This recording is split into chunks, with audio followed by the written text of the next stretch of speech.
अगला राज्य छत्तीसगढ़ है, और छत्तीसगढ़ एक ऐसा राज्य है जहां पर बीजेपी को, मतलब आप सीधे तौर पर कहिए कि आंकड़े दिखा रहे हैं, संकेत जो आ रहे हैं वो ये आ रहे हैं कि भाई एक फाइट हो सकती है कहीं कहीं पर।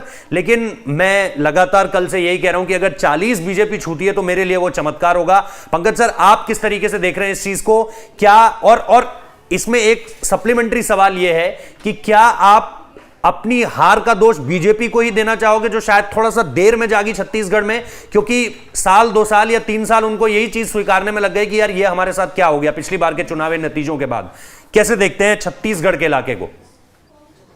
छत्तीसगढ़ को लेकर मैं सिर्फ 3 बातें कहूंगा जी। कि जनता तो तैयार थी बीजेपी को जिताने के लिए, लेकिन क्या छत्तीसगढ़ बीजेपी तैयार थी सत्ता में आने के लिए? जवाब है नहीं, बिल्कुल नहीं। सिर्फ जो एक सरगुजा का इलाका है, टीएससी देव है वहां से कांग्रेस के, पिछली बार जिस तरह से बातचीत चली कि 2.5 साल वाला फॉर्मूला चला है कांग्रेस के अंदर और उन्हें नहीं बनाया गया, तो सरगुजा के इलाके में कांग्रेस इस बार डाउन कर रही है, और डाउन कर रही है इसी वजह से बीजेपी का ग्राफ थोड़ा सा बढ़ता दिख रहा है। कुछ इलाके ऐसे हैं ट्राइबल इलाकों में जहां कांग्रेस की पकड़ अभी भी मजबूत है, और जिस तरह भूपेश बघेल ने जो वहां योजनाएं चलाई हैं, चाहे वो भले ही गोबर घोटाला कह के उसका मजाक उड़ाएं, लेकिन अगर 2 रुपए प्रति किलो गोबर बिक रहा है तो वहां के किसान खुश हैं।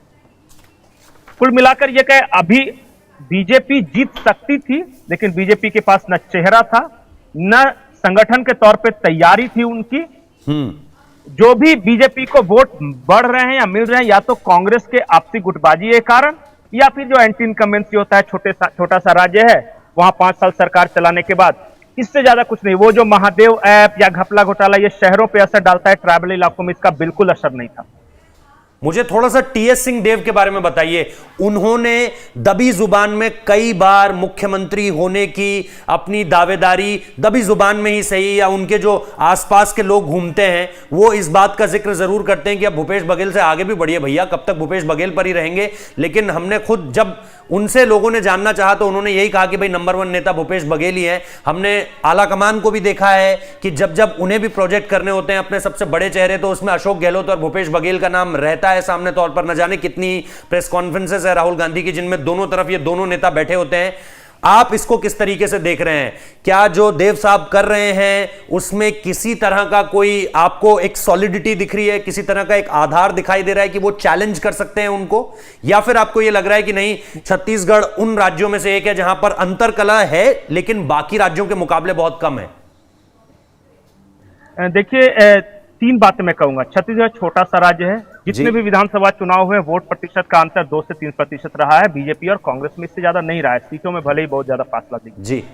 टीएस देव सरगुजा रियासत के वारिस हैं, इलाके में उनकी बहुत रिस्पेक्ट है, और सरगुजा का जो संभाग है वहां 24 सीटें हैं, और उन 24 सीटों पर टीएस देव का असर रहता है।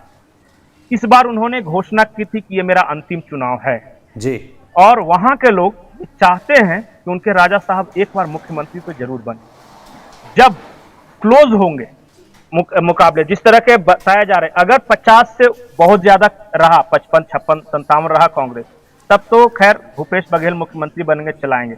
लेकिन अगर 2, 4, 5 सीटों का, 10 सीटों का फासला रहा बीजेपी या कांग्रेस में, तो राजा साहब मुख्यमंत्री बनेंगे, भले ही वो कांग्रेस बनाए या बीजेपी बनाए। और होगी अगर क्लोज फाइट होता है तो, क्योंकि अगर बीजेपी 40 कांग्रेस 47 रहती है, या बीजेपी 45-40 रहती है, 4-5 सीटों का, तो टीएस देव को मुख्यमंत्री बनना है, और वो बीजेपी भी कोशिश करेगी कि भले सिंबल हमारा और सरकार हमारी का है, और वैसे केस में भूपेश बघेल के लिए मुश्किल हो जाएगी। ये सारा देखते मेरी एक उलझन आप समझाइए जरा, क्योंकि मुझे ये समझ में आ रहा है कि बीजेपी सोई हुई थी 2 से 3 साल तक। बीजेपी छत्तीसगढ़ बीजेपी नहीं चाह रही थी कि भाई हम किसी तरह की फाइट दें। भूपेश बघेल को लेकर के बहुत अस्वीकार्यता नहीं है, भूपेश बघेल को लेकर के बहुत ज्यादा आरोप प्रत्यारोप वाले मामले नहीं हैं, भूपेश बघेल को लेकर के जो उनकी कार्यशैली नजर आती है उसमें भी बहुत वो छत्तीसगढ़ियावाद को लेकर चलते हैं अपने साथ। तो कहां आखिर बीजेपी इतने नंबर्स तक पहुंच कैसे रही है? वो कौन से पॉइंटर्स है? क्या वो नरेंद्र मोदी है? क्या वो जो आखिरी के कुछ समय में चाहे रमन सिंह एंड टीम ने जिस तरीके का काम किया है वो है, या फिर भूपेश बघेल के खिलाफ एक माहौल है क्या ऐसा जो आप और हम इस बारे में चर्चा भी कर रहे हैं कि अगर बीजेपी 40 को छू जाती है या 35 तक भी आ जाती है, वो कौन से फैक्टर है जो बीजेपी को फायदा देगा पिछले कुछ समय में? सबसे बड़ा फैक्टर था कांग्रेस में फैक्शन, ओके। जैसा टीएस सिंहदेव और भूपेश बघेल। एक फैक्टर ये था, और जानबूझकर कांग्रेस ने बाद में इस तरह से खुलकर प्रोजेक्ट नहीं किया कि हाँ भूपेश बघेल ही बनेंगे, क्योंकि वो जानते थे कि ऐसा करूंगा तो जो सबसे बड़ा इलाका है खास करके रायपुर का वाला संभाग और सरगुजा वाला संभाग में, बस्तर में नुकसान होगा। दूसरा फैक्टर है इस बार जो छत्तीसगढ़ में मैं देख पा रहा हूं, बेरोजगारी। बेरोजगारी आमतौर पे दिल्ली की मीडिया छत्तीसगढ़ में इस बारे में बात नहीं कर रही है, स्थानीय मीडिया बात कर रही है, लेकिन जिस तरह से महतारी योजना को लेकर वहां एक बहुत बड़ा मुद्दा बना, और जब ग्रामीण इलाकों में जाएंगे आपने 50 लाख के आसपास लोगों से फॉर्म भरवा लिए, महिलाओं से फॉर्म भरवा लिए महतारी योजना का, उसका असर तो दिखेगा ही दिखेगा। और इन दो चीजों पे फंस रही थी। 5 साल सरकार चलाने के बाद छोटा सा राज्य में बार बार बोला कि वहां भी सरकार बदलने के लिए एंटी इनकम्बेंसी ज्यादा होती है, कहा क्योंकि वहां जो नेता होते हैं ना वो बिल्कुल पर्सनल टच हैं सब लोगों को। किसी के शादी में भी कोई विधायक नहीं आया तब भी वो नाराज होकर दूसरे को वोट। तो जी वही, अगर एक नेता थे कांग्रेस के, वो एक गांव में गए और गांव का वहां ट्रेडिशन है, वो जो एक नशा है वो पेश करते हैं, उन्होंने नहीं पिया। अब आदिवासी लोग नाराज थे कि हमारे ट्रेडिशन को फॉलो नहीं किया, पी जाते तो मीडिया इनकी बजा देती, और नहीं पिए तो वहां के आदिवासी समाज नाराज हुआ कि हमारा अपमान कर दिया, इसने वो पेय पदार्थ क्यों नहीं पिया। तो इस तरह का वहां रहता है, बिल्कुल पर्सनल टच है। तो 2000-4000 वोट अगर इधर उधर हुआ तो बहुत जाती हैं। तो इस कारण से इस बार, अगर मैं फिर से बार बोल रहा हूं, अगर बीजेपी ने बेहतर तैयारी की होती, बीजेपी को कोई चेहरा नहीं मिल रहा है, रमन सिंह को ही आगे किया होता, तो बीजेपी और 5-7 सीटें बढ़ सकती थी, जो कि आएंगी। लेकिन देखिए अब तो चुनाव गुजर गया, देखते हैं किसको कितनी सीटें आती है। लेकिन कांग्रेस एज में तो सरकार बनाने की स्थिति में है, कितनी ज्यादा सीटों से सरकार बनाएगी उसके ऊपर सरकार के स्थायित्व का फैसला होगा।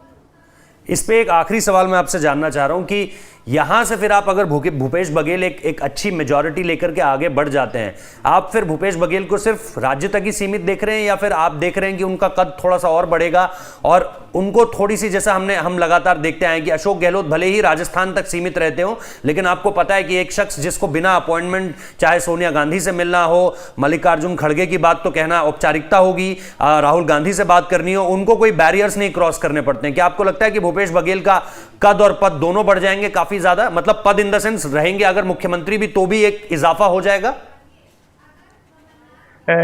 भूपेश बघेल के बारे में एक बात और कहूंगा कि वो उस राज्य के मुख्यमंत्री बनेंगे जैसे हैं कन्वर्जन, ईसाइयत इस पूरे इलाके में, चाहे उड़ीसा का आप इलाका देख लीजिए, झारखंड का देख लीजिए, नॉर्थ ईस्ट का देख लीजिए, छत्तीसगढ़ का देख लीजिए, और बंगाल के जो ट्राइबल इलाके हैं, यहाँ ईसाइयत, क्रिश्चियन मिशनरीज एक मुद्दा है। बार बार हिंदू संगठन भी उड़ाते हैं, बीजेपी के भी संगठन सारे जो भी हैं वो बार बार बात करते हैं।